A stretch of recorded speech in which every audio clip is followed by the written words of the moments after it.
Hello aspirants, myself Said Rasul, Faculty of History. We at Ekam IAS Academy, we started doing videos related to history, be it general studies, prelims and mains UPSC, group 1, group 2 and event services for as far as history is concerned. Now in this session we have taken a new topic, in fact it's a recent topic under the tag called history with current affairs. So మరి ఏంటి history with current affairs అన్నప్పుడు రీసెంట్గా మనకు Madras high court ఒక తీర్పుని ఇవ్వడం జరిగింది. ఏంటి ఆ తీర్పు అన్నప్పుడు the Madras high court has urged for peace between both the sects while considering the dispute relating to the recital of Prabandham outside the Vilakkoli Perumal temple Kanchipuram. So Kanchipuram one of the districts in Tamil Nadu, everyone knows. మరి ఈ తీర్పుని ఎవరు ఇచ్చారు అంటే జస్టిస్ ఎన్ ఆనంద్ వెంకటేష్. అసలు ఏంటి తీర్పు, ఏంటి కాన్ఫ్లిక్ట్స్, ఏంటి సెక్స్ ఏంటి అనేది మనం ఈ సెషన్లో అర్థం చేసుకోవడానికి ప్రయత్నిద్దాం. So before getting the details of what we call sub sects and sects, everyone knows, in fact those who have a little bit knowledge and preparing for competitive exams and all, they're quite aware of Hinduism. So let us talk about Hinduism as far as history is concerned, not like according to mythological stories and all. According to history, Hinduism formulated during Guptan period. అంటే అన్ని మతాలు కలిసి, అంటే అప్పటి వరకు గుప్తుల కాలంలో, so Guptans were the masters of Indian subcontinent from 4th century AD to mid 6th century AD. అంటే 4వ శతాబ్దం నుంచి దాదాపు 250 సంవత్సరాలు వీళ్ళు పరిపాలించడం జరిగింది. మళ్ళీ గుప్తుల కాలంలో మనకు అప్పటి వరకు ఏవైతే మతాలు ఉన్నాయో ఈ మతాలన్నీ కూడా హైందవంగా ఆవిర్భవించడం జరిగింది. సో వేదిక్ రిలీజన్ కానివ్వండి, భాగవత రిలీజన్ కానివ్వండి, ఇంకా మనకు చాలా డిఫరెంట్ రిలీజన్స్ ఏవైతే ఉన్నాయో ఇవన్నీ కూడా ఒక మతంగా అవతరించడం జరిగింది. ఇన్ఫ్యాక్ట్ స్కాలర్స్ ఏం చెప్తారంటే హైందవం ఒక మతం కాదు, ఇది జీవన విధానము అంటాం. So Hinduism is not an organised religion, it's an way of life అంట. ఒక తత్వాన్ని మతము అనాలంటే ఆ తత్వంలో ఎలాంటి ప్రీరిక్విజిట్స్ ఉండాలి, స్కాలర్స్ ఏవైతే చెప్పారో అవి మనం డిస్కస్ చేశాం. To call particular philosophy as an organised religion, what kind of elements to be like the found in particular philosophy, అలాంటి ఎలిమెంట్స్ ఉంటే అలాంటి ఫిలాసఫీస్ని ఏమంటామంటే మనము ఆర్గనైజ్డ్ రిలీజన్స్ అంటాం. Take an example of Buddhism is an organised religion, Jainism is an organised religion, Islam, Christianity and other religions. Even Sikhism is an organized religion, but not Hinduism antam. Take an example of definition of Supreme Court. ఈ supreme court చెప్పిన definition కూడా మనకు prime minister Narendra Modi చెప్పడం జరిగింది. If I look at the definition of Hinduism, the supreme court of India has given a beautiful definition. It says that Hinduism is not a religion, it is actual way of life. So Hinduism, it's not an organized religion. Let us understand in this way. Hinduism, it's not an organized religion, it's a way of life. Oka jeevana vidhanam antam. Fine. So Mali, as far as Hinduism is concerned, we found two major sects in Hinduism.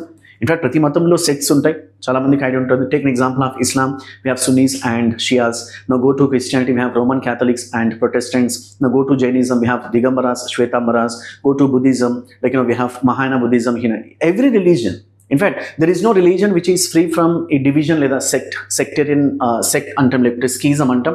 Take an example of Hinduism, we have Shaivism and Vaishnavism. శైవము వైష్ణవం అంటాం. Our topic is not Shaivism, Vaishnavism. As far as Vaishnavism is concerned, for example, Shaivismలో కూడా మనకు subsects ఉన్నాయి and apply the same towards వైష్ణవిజంలో కూడా మనకు చాలా సబ్సెక్ట్స్ ఉన్నాయి. సబ్సెక్ట్స్ ఏంటంటే డివిజన్స్ అనమాట. Take an example of Shaivism, we have say Pashupata sect of Shaivism, Kalamukha, Kapalika. We have different subsects in Shaivism. Apply the same towards Vaishnavism.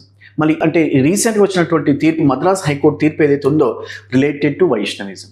So we have two major subsects in Vaishnavism, Sri Vaishnavism and Veera Vaishnavism. మరి శ్రీ వైష్ణవిజాన్ని ఎవరు స్థాపించారు అన్నప్పుడు మనకు చాలా ఎగ్జామ్స్లో యూపీఎస్లో కానివ్వండి, state public service కమిషన్స్లో కానివ్వండి మనకు క్వశ్చన్స్ పడ్డాయి, ప్రిలిమ్స్లో క్వశ్చన్స్ పడ్డాయి. So Shri Vaishnavism started by Ramanujacharya who lived in 11th century Tamil Nadu. He also came up with a philosophy called Vishishtadvaitam. In fact, we are not here to discuss the philosophy of Ramanujacharya. As just have an idea, the founder of Sri Vaishnavism happened to be Ramanujacharya. And within Sri Vaishnavism, we found two subsects that will be discussed. Now, in Sri Vaishnavism, besides Sri Vaishnavism, we have Veera Vaishnavism. మరి వీర వైష్ణవిజాన్ని ఎవరు స్థాపించారు అన్నప్పుడు once again state public service కమిషన్స్లో questions పడడం జరిగింది. వీర వైష్ణవిజాన్ని మనకు 12th సెంచరీలో పలనాటి బ్రహ్మనాయుడు స్థాపించడం జరిగింది. Palanati Brahmanaidu, so Veera Vaishnavism, and he was also considered as a social reformer, and he was author of Chennakesava temple మనకు మాచర్ల ఈ ప్రాంతంలో కట్టించాడు. మన టాపిక్ ఇది కాదు. మనకు వైష్ణవిజంలో 2 సబ్సెక్ట్స్ ఉన్నాయి, Sri Vaishnavism and Veera Vaishnavism. And within Sri Vaishnavism we have further subsects. మరి ఈ ఫర్దర్ సబ్సెక్ట్స్ గురించే మనం ఈరోజు ఉన్న టాపిక్. మరి ఏంటి సబ్సెక్ట్స్ ఇన్ శ్రీ వైష్ణవిజంలో అన్నప్పుడు, దట్ ఈస్ వడగలై అండ్ టెంగలై, 2 సబ్సెక్ట్స్. సో ఏంటి సెక్స్ ఏంటి, సబ్సెక్ట్స్ ఏంటి, మళ్ళీ సబ్సెక్ట్స్లో సబ్సెక్ట్స్ ఏంటి అన్నప్పుడు చాలా జనరల్గా అర్థం చేసుకోవాల్సి ఉంటుంది. It's all about differences, the way you practice, the way you worship. ఈ డిఫరెన్సెస్ వల్ల మనకు సెక్స్ రావడం జరుగుతుంటుంది, సబ్సెక్ట్స్ రావడం జరుగుతుంది. అంటే ఒక చిన్న ఫ్యామిలీలోనే మనకు డిఫరెన్సెస్ ఉంటాయి, మళ్ళీ డివిజన్ అనేది ఉంటుంది. అజ్యూమ్ ఒక పెద్ద ఆర్గనైజేషన్, అది సోషల్ ఆర్గనైజేషన్ కానివ్వండి, కల్చరల్ ఆర్గనైజేషన్ కానివ్వండి, ఈవెన్ పొలిటికల్ ఆర్గనైజేషన్ లేదా పొలిటికల్ పార్టీస్ కానివ్వండి, రైట్? చాలా బ్రాడ్గా కాన్సెప్ట్ అర్థం చేసుకోవాలి, రైట్? నా కమ్ టు ఏంటి వడగలై అండ్ టెంగలై అన్నప్పుడు, Vadagalai sect, when we understand the literal meaning of Vadagalai sect, so in Dravidian terminology వడగు, తమిళంలో మనకు వడగు అంటే నార్త్, టెంగలై తెనుకు, ద్రవిడియన్ టెర్మినాలజీ తమిళంలో మనకు తెనుకు అంటే south. Even those who are preparing for competitive exams వాళ్ళకి ఐడియా ఉంటుంది, బౌద్ధంలో కూడా ఇలాంటి సెక్ట్స్ రావడం జరిగింది. The eastern Buddhist monks and western Buddhist monks gradually మనకు మెల్లమెల్లగా హీనయానము తర్వాత మహాయానంగా ఆవిర్భవించడం జరిగింది. Apply the same to words. So northern Vaishnavites, southern Vaishnavites within Tamil Nadu.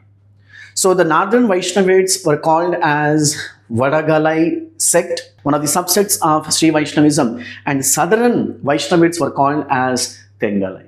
వాళ్ళు ఏంటి వీళ్ళ మధ్యలో డిఫరెన్సెస్ ఏంటి అన్నప్పుడు, ఈ వడగలై సబ్సెక్ట్ ఏదైతే ఉందో వీళ్ళు సంస్కృత భాషను ఫాలో అవుతారు. సంస్కృత భాషను వీరు పవిత్ర భాషగా పరిగణిస్తారు. Besides the Vadagalai sect also considered Vedas are infallible. వేదాలు పవిత్రమని వీళ్ళు భావిస్తారు. సంస్కృత భాషలో రాసినటువంటి వేదాలు ఏవైతున్నాయో వీళ్ళొక పవిత్ర గ్రంథాలు. మళ్ళీ కమ్ టు టెంగలై సెక్ట్ వాళ్ళు ఏవైతున్నారో వీళ్ళు తమిళ భాషను పవిత్ర భాషగా పరిగణిస్తారు. The southern Vaishnavites were called as Tengalai. They considered Tamil language as a sacred language, and one of the sacred texts associated with Vaishnavism, which was composed during 7th and 8th century Tamil Vaishnava saints, వాళ్ళని ఏమంటామంటే మనము ఆల్వార్లు అంటాం. ఆల్వార్లు, ఆల్వార్స్. చాలా మందికి idea ఉంటుంది, those who are preparing for competitive exams. మనకు నాయనార్స్ ఉన్నారు, ఆల్వార్స్ ఉన్నారు, ఎస్పెషల్లీ పల్లవుల కాలంలో. నాయనార్లు దాదాపు 63 మంది వీళ్ళు శైవ గ్రంథాలను క్రోడీకరించారు. మళ్ళీ ఆల్వార్లు దాదాపు 12 మంది వీళ్ళు వైష్ణవ గ్రంథాన్ని క్రోడీకరించడం జరిగింది. ఈ వైష్ణవ గ్రంథాన్ని ఏమంటామంటే ప్రబంధము అంటాం. When Vadagalai consider Sanskrit Vedas as a sacred, now come to Tengalai, they consider Tamil and Prabandham as sacred. అంటే ఈ recitation, the way they started worshipping lord Venkateswara or Perumal, so ఇక్కడ మనకు డిఫరెన్సెస్ రావడం జరిగింది. And another difference between Vadagalai and Tengalai, when we observe today, what is the fate of Vadagalai sect? Vadagalai sect, though born and brought up in North Tamil Nadu, besides Tamil Nadu, Vadagalai sect very famous in Karnataka and Telugu speaking states, that is like Andhra Pradesh and Telangana state.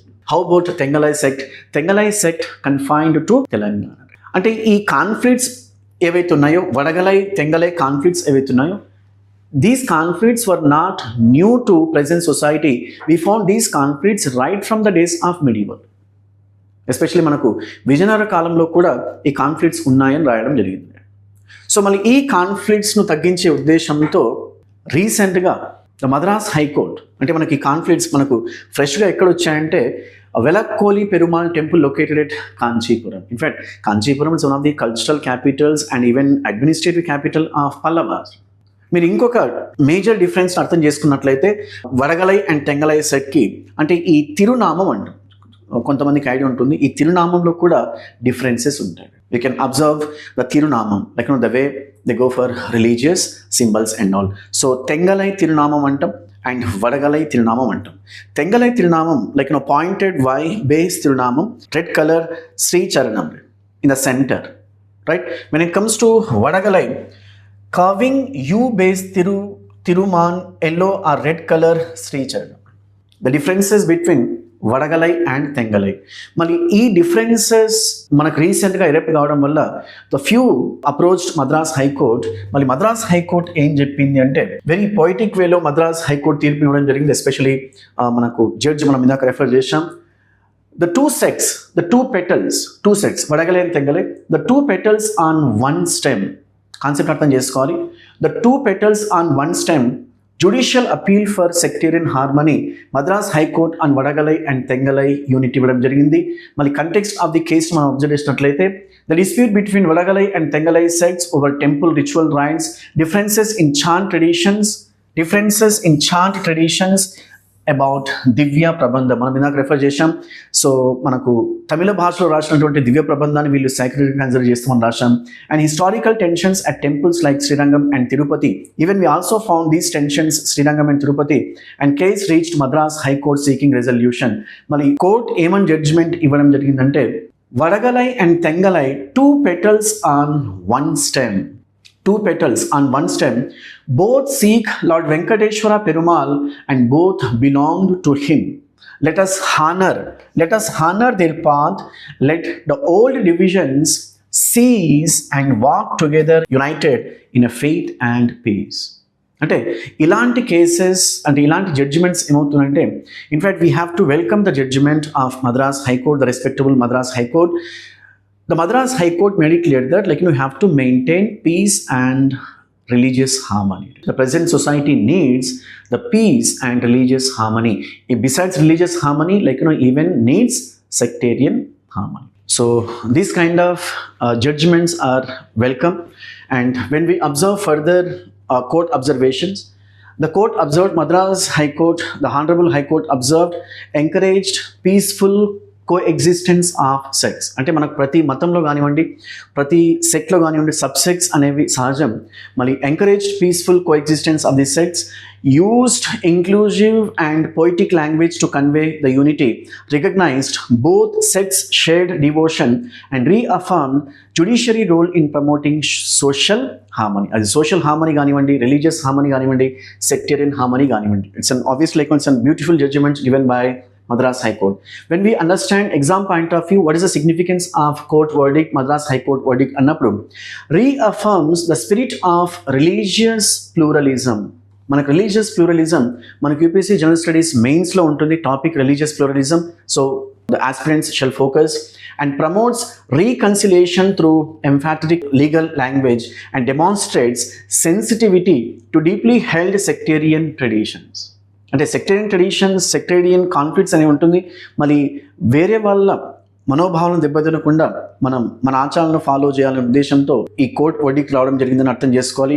And Madras high court judgement also says upholds constitutional values while preserving the cultural identities. And with this background, when we understand how this particular say video or topic helps us in competitive exams, to be specific, manaku general studies mains, manaku one of the components of general studies mains ethics, right? Mal ethics lo bhaganga ఏ విధంగా అర్థం చేసుకోవచ్చు అన్నప్పుడు how can judicial interventions promote harmony in religious or cultural disputes without infringing on sectarian identities or beliefs.